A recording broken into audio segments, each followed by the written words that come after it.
ক্ষেত্র গবেষক স্বপন কুমার দাস আমাদের মুর্শিদাবাদ সাহিত্য সংসদের কর্ণধার শঙ্কর দাসকে মহাকবি ছবি তুলে দিলেন। শতবর্ষে আলোচিত লিপি এই শীর্ষক সাহিত্য সভা, যার আয়োজক Sidhu Kanu Memorial trust, cultural society.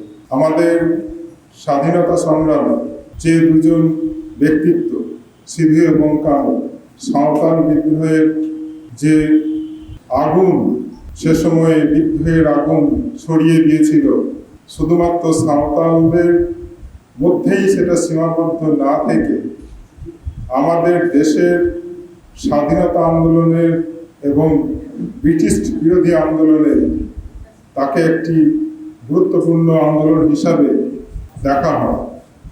নীল বিদ্রোহ, সাঁওতাল বিদ্রোহ, এই দুটি বিদ্রোহই যাদের প্রকৃতিগতভাবে একটা নির্দিষ্ট লাইন ছিল, একটা নির্দিষ্ট রূপরেখা ছিল, সেই আন্দোলন দুটোর যে নেতৃত্ব অত্যাচারের বিরুদ্ধে। আমরা জানি যে সাঁওতাল যে জাতি, সাঁওতাল যে আদিবাসী, তারা অত্যন্ত এক সহনশীল মানুষ, অত্যন্ত ভালো মানুষ। সাঁওতাল যারা আমাদের দেশের আদি মানুষ, সেই মানুষগুলো একদম দেয়ালে পিঠ থেকে না গেলে এই আন্দোলনে নামতো না। তারা তখনই নেমেছে, তখনই বিদ্রোহ ঘোষণা করেছে যখন তাদের উপর বিশাল একটা অত্যাচার, একটা রাষ্ট্রীয় শোষণ নেমে এসেছিল। সে সময় তারা এই সাঁওতাল বিদ্রোহের ডাক দিয়েছিল এবং সেই বিদ্রোহ ভারতবর্ষের ইতিহাসে যথাযোগ্য মর্যাদার সঙ্গে স্থান পেয়েছে।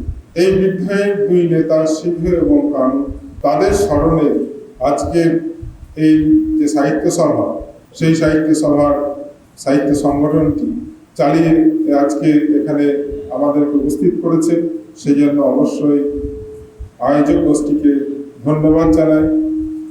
আর আমাদের সকলের প্রিয় বিধান ঘোষ, যিনি এই ধরনের সাহিত্যের ইতিহাস, বাংলা সাহিত্যের ইতিহাসকে গভীরভাবে খুঁজে বার করেন এবং বিভিন্ন স্থানে সেই ইতিহাসকে বিকশিত করার কাজ করে চলেছেন, তাকেও আমি আন্তরিক শুভেচ্ছা জানাচ্ছি।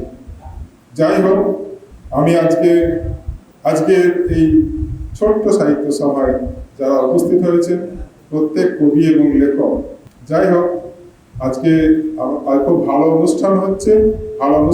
গান শুনলাম এবং কবিতা শুনলাম এবং মাদলের তালে সাঁওতালি যে গান, সেটাও শুনেছি, সাঁওতালি কবিতা শুনেছি। খুব ভালো অনুষ্ঠান হচ্ছে। এই অনুষ্ঠান আরো ভালোভাবে এগিয়ে চলুক, এইটুকু আশা এবং সকলকে আন্তরিক শুভেচ্ছা জানিয়ে আমি সংক্ষিপ্ত বক্তব্য এখানে শেষ করি।